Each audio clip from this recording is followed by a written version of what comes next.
안녕하세요. 최유나 최여정의 문발 살롱에 오신 여러분 환영합니다. 환영합니다. 오늘 저희 OTT 원작 에 대해서 소개를 좀 해보려고 해요. 네. 각각 재미있게 본 OTT 드라마, 영화가 있을 테고, 그러면 거기에 관련된 원작 소설이 뭐가 있지? 그래서 한 권씩 좀 추천을 해보기로 했거든요. 네. 저는 제가 먼저 한 권 소개를 해볼게요. 네. 버드박스라는 책이고요. 넷플릭스에서는 2시간짜리 영화 하나예요. 그렇구나. 저의 스타일에 정말 딱 맞아요. 저는 긴 시리즈를 못 보거든요. 그래서 보통도 이제 영화를 보는데, 저는 일단 원래는 글을 읽어야 사실은 다른 각색된 뭐 매체 드라마나 뭐 영화를 보게 되는데, 요거는 정말 유일하게 거꾸로 된 버드박스 그 영화를 먼저 봤고 네. 너무 재밌어서 책을 봤는데 책은 그나마 그닥 그러니까 영화가 훨씬 더 좋았다. 그러니까 이게 그렇군요. 저의 어떤 편견을 깨트리는 기준이 되었어요. 그러니까 영화가 굉장히 훌륭하게 잘 각색이 되어 있었고 제가 그러니까 책을 보면서 상상했던 것보다 훨씬 더 시각화를 아주 긴박함 있게 잘 네. 했더라고요. 근데 이 책이 먼저 사실은 그 유명했던 책이라고 해요. 조시 멜러먼의 버드박스라는 책이고 한 가지 제가 질문을 드리고 싶은데 네. 우리에게 그러니까 우리가 지금 건강하게 그래도 다행히 건강하게 살고 있지만 만약에 네. 어떤 우리 신체에 장애가 있을 경우 뭐가 네. 제일 두려울까? 그러니까 예를 들어 앞이 안 보이는 거, 귀가 안 들리는 거, 뭐 걷지 못하는 거, 어떤 장애가 제일 두려우세요? 저는 걷지 못하는 거. 걷지 못하는 거? 네. 다른 것들은 어떤 매체 뭐를 통해서 도움을 받아서 도움을 받을 수 있을 것 같아요. 기능을 할 수 눈이 안 있을 것 보이면, 같은데 눈이 안 보이면 뭐 청각으로라도 뭐 윌라 같은 걸 듣는다든지 윌라가 또 협찬해줘야 되는 거 아니야?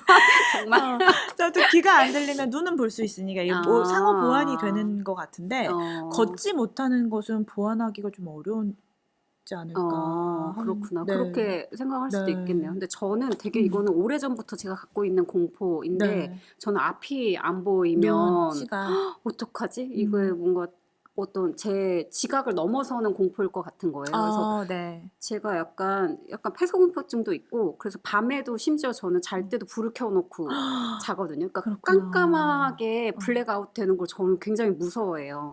그래서 만약에 어떤 신체적인 장애가 있을 경우에 앞이 안 보이는 상황이 제일 두렵겠다라는 생각을 굉장히 많이 했고 아마 다른 작가들도 그런 상상을 해서일지 모르겠는데 뭐 예를 들어 주제 사람하고의 그 눈먼 자들의 도시라던가 이 책 역시나 여기 지금 표지에서 보이는 것처럼 앞이 못 보는 사회의 디스토피아를 가정한 이야기예요. 이야기는 그냥 되게 불특정한 우리가 이렇게 녹화를 하고 살아가고 있는데 갑자기 요 횡단보도 막 밖에 막 소동이 일어나는 거예요. 근데 사람들이 그냥 자기 일상생활을 하다가 갑자기 뭔가의 시선을 마주친 듯한 그런 감각을 느끼게 되면 그때부터 자기를 자해를 하고 옆에 있는 사람을 죽이는 이 폭력적인 성향으로 바뀌는 거죠. 근데 그러면서 모든 사람들의 눈을 가려야지만 살아남을 수 있는 사회가 되는 거예요.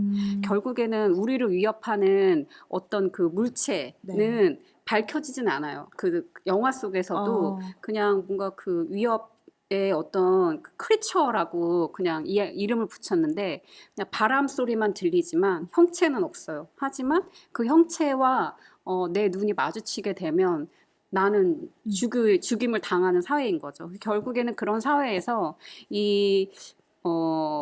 여기서 지금 산드라 블록이 주인공으로 나오거든요. 굉장히 강인한 여성상의 대명사잖아요. 역시나 산드라 블록은 이 디스토피아 사회에서 혼자 살아남아요. 그것도 산드라 블록이 아이를 임신하고 있었어요. 그래서 그 아이까지 키우면서 모두 다 죽고 아무도 길바닥에 없는 세상에서 혼자 집안에서 모든 창문을 다 가리고 아이를 눈을 다 가리게 하고 그 아이와 이 산드라 블록이 생존기거든요. 결국 마지막에는 뭐 모든 이야기가 그럼에도 어떤 유토피아는 있다. 이런 세상 외에 아직도 뭐 파란 하늘과 꽃이 피는 그리고 이런 크리처가 없는 그 옛날 우리가 지금 이런 누리는 아주 일상적인 생활을 누릴 수 있는 천국 같은 곳이 있다라는 걸 알게 되고 아이를 데리고 그 집 밖에 나서는 그 위험을 감행을 해요. 그래서 강을 타고 한 30km 내려가서 결국에는 그 유토피아에 도착하게 되고 우리의 어떤 이 소중한 일상을 다시 마주하게 된다라는 메시지로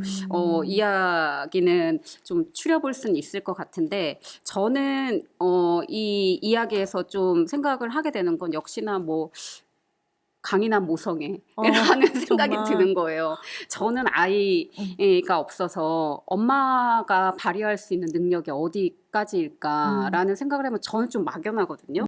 그래서 목숨을 걸고 이 아이를 데리고 탈출을 하고 새로운 세상을 찾아가게 되는데 그 용기가 무엇일까라는 생각을 하게 되고 그리고 그 여정 속에서도 다 눈을 가리고 배에 노를 저어야 되니까요. 아무런 방향 감각이 없잖아요. 그래서 굉장히 험난한 여정을 해요. 막 공격을 당하고 근데 엄마는 이 아이를 끝까지 보호하기 위해서 모든 상처를 다 입어가면서 이 아이의 눈을 가리고 네. 결국에는 그 안전한 그 유토피아에 도착하는 것을 보면서 뭐 그런 감동을 느끼게 되더라고요. 결국엔 마지막까지 인간이 발휘할 수 있는 힘 그리고 이 아이를 보호하기 위해서 엄마가 해낼 수 있는 힘 이런 건 뭘까라는 생각이 들더라고요.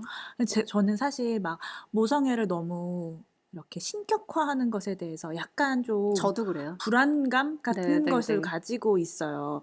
그런데 얘기를 들어보면 어쩔 수 없이 좀 동의할 수밖에 없는 부분은 그러니까 자기의 잠재력을 뛰어넘게 하는 가장 강력한 동인 중에 하나가 무성애다라는 거는 동의를 할 수밖에 없는 지점인 것 같아요.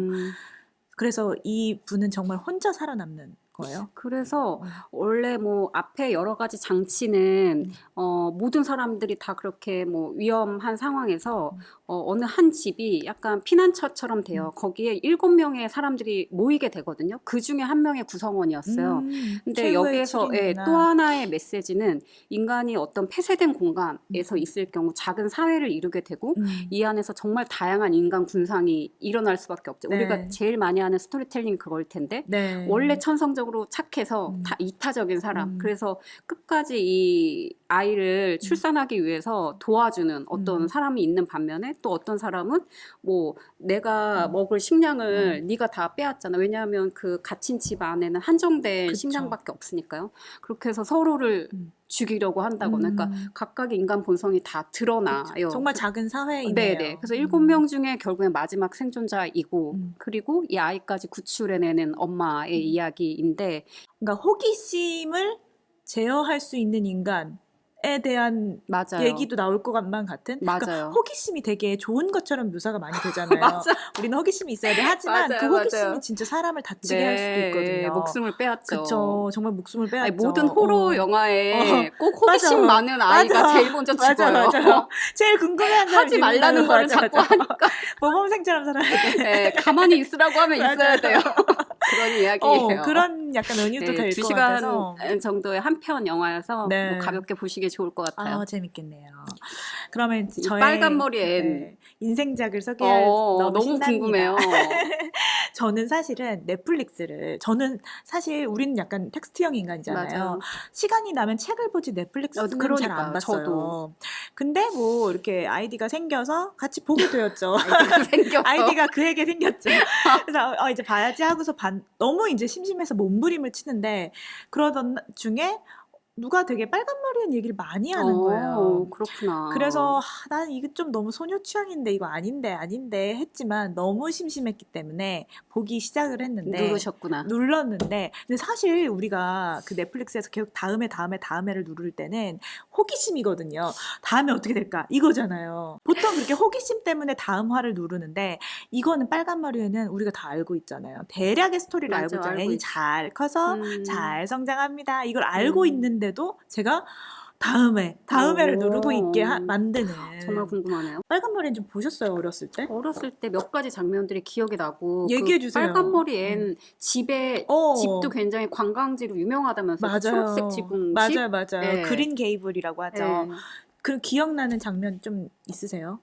결국엔 어. 제가 기억나는 건 빨간 머리 애니 엄마가 없고 되게 아빠도 없고. 엄격한 네. 고모?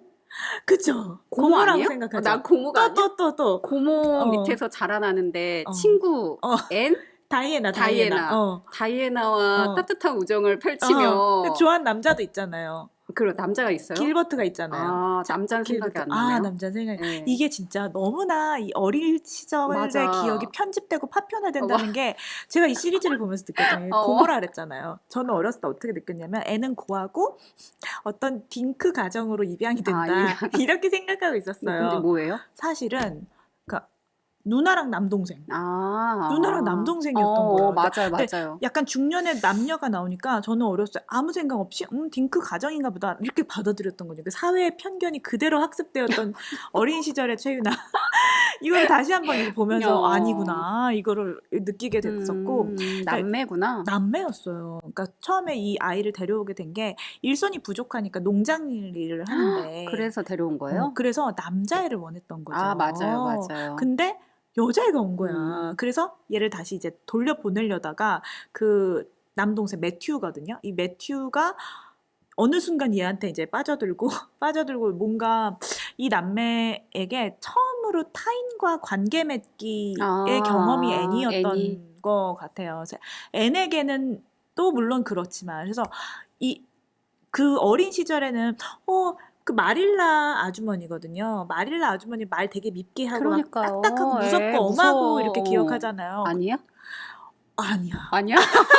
난 도대체 뭘 본 거니? 마릴라가 뭔가 뭐랄까 되게 합리적이고 되게 괜찮더라고요. 그러니까 그때는 되게 마릴라를 약간 악마화해서 기억하고 있었는데 다시 보니까 이 마릴라는 그냥 경험이 부족했던 성인이었던 것이지 앤에게 뭔가 뭐 학대를 하거나 이런 건 진짜 전혀 없었던 거였고 그리고 교육도 결혼도 모든 것을 다 가정에 희생한 그런 캐릭터였던 거예요. 그래서 이게 나이 들고 보면은 동일시하는 대상이 달라지더라고요. 그러네요. 그걸 보니까 되게 그 재미가 되게 크네요. 네, 맞아요.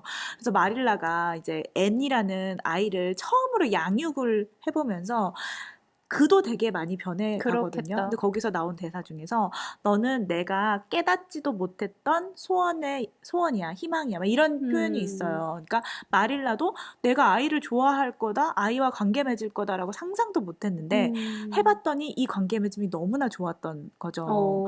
그래서 막 앤을 대신해서 여러 가지 그 앤의 생부모 찾아주기 또 열심히 해주고 또 앤이 되게 말썽 많이 부리는 거는 좀 어렴풋이 기억하시죠? 말괄량이. 그러니까 말괄량이잖아요. 그래서 학교에서 막 사고 치고 오고 이러면 사람들이 다 앤을 이렇게 질타할 때 혼자서 근데 앤은 그런 걸 한 번도 배운 적이 없지 않느냐 이런 식으로 이렇게 쉴드도 쳐주고 되게 나는 가족을 위해서 많은 것을 희생했지만 너는 그러지 말아라 이런 식으로 되게 자기를 뛰어넘는 무언가를 해내는 모습이 있어요. 그래서 되게 놀랍다. 이거 마릴라의 재발견인데? 완전 마릴라의 재발견이에요. 주인공이 마릴라 같아요. 진짜 저는 되게 이입을 하면서 봤어요. 저 사람이 그러니까 뭔가 친자식을 뭔가 우리 사회에선 그런 게 있잖아요. 부모가 돼야 어른이 된다라는 그런 편견들이 있는데 그런 것 같지만은 않다. 누군가 되게 깊게 사랑한다는 그 경험 자체는 누구나 다 어른이 되게 만들어주는 것 같다. 한국에서 가장 빨간머리 앤을 사랑하는 작가가 있잖아요. 아십니까? 누구예요? 배경옥 작가예요. 그 스타일 썼던 그 배경옥 작가인데 관련된 글도 막 쓰시고 그랬던 것 같아요. 맞아요. 책을 2권이나 냈어요. 빨간머리 앤만을 가지고 2권을 낸 정도로 정말 자타공인 덕후이고요. 에세이예요. 에세이에는 담겨져 있는데 그러니까 보통 원작 소설을 본다면 뭔가 이 장면이 원래는 어떻게 쓰여져 있을까? 이 장면이 과장한 것은 없을까? 이런 의심을 가지고 보는데 이거는 약간 밥 다 먹고 후식 음미하듯이 보면 되게 좋을 만한 에세이예요. 그래서 한 구절 읽어드릴까요? 저 이게 되게 좋았는데 N이 되게 맨날 자기 실수하면서 자기만 맨날 기쁜 거 아세요? 그러니까요. 막 물 없고 막 네, 이랬는데 아 네. 오늘 너무 행복해요. 그러니까 벚꽃이 너무 너무 이상하다고 예쁘다고요. 막 생각했어. 그랬잖아요. 근데 그걸 보고서 이제 하는 얘기인데 자연스러운 기쁨과 고집스러운 기쁨은 다른 것이다. 이 작가는 N은 고집스러운 기쁨을 추구하는 사람이라고 생각해요. 힘들고 괴로운 상황에서도 매 순간 아름다운 노을을 보거나 아침에 새소리를 들으며 인간으로 사는 기쁨을 발견하는 것. 그것이 고집스러운 기쁨이다. 이루어지지 않더라도 기대하는 힘. 이것이 삶에 대한 N의 태도였다. 이렇게 되어 있는데 그러니까 저도 어느 순간 나이를 먹다 보니까 내 인생에 가장 많이 빠져 있는 게 무엇인가를 물어보면 저는 항상 기쁨이라고 대답을 했거든요. 대충 뭐 사는데 뭐 크게 나쁜 건 없는데 엄청 막 설레고 기쁘진 않아. 이런 순간이 있었어요. 근데 이 N의 태도를 보면은 진짜 어떻게든 내가 기쁠 거리를 찾고야 말겠어. 이 태도가 저에게는 아 나도 저렇게 살아야 되는구나 이런 그렇게 할 수 있는 사람이 저는 위너라고 생각하고 살기로 대단해. 맞아, 했어요. 대단합니다. 그렇지 않으면 진짜 저는 기쁠 일이 없습니다. 맞습니다. 오늘 원작이 있는 드라마, 영화 각각 2편씩 얘기 나눠봤습니다.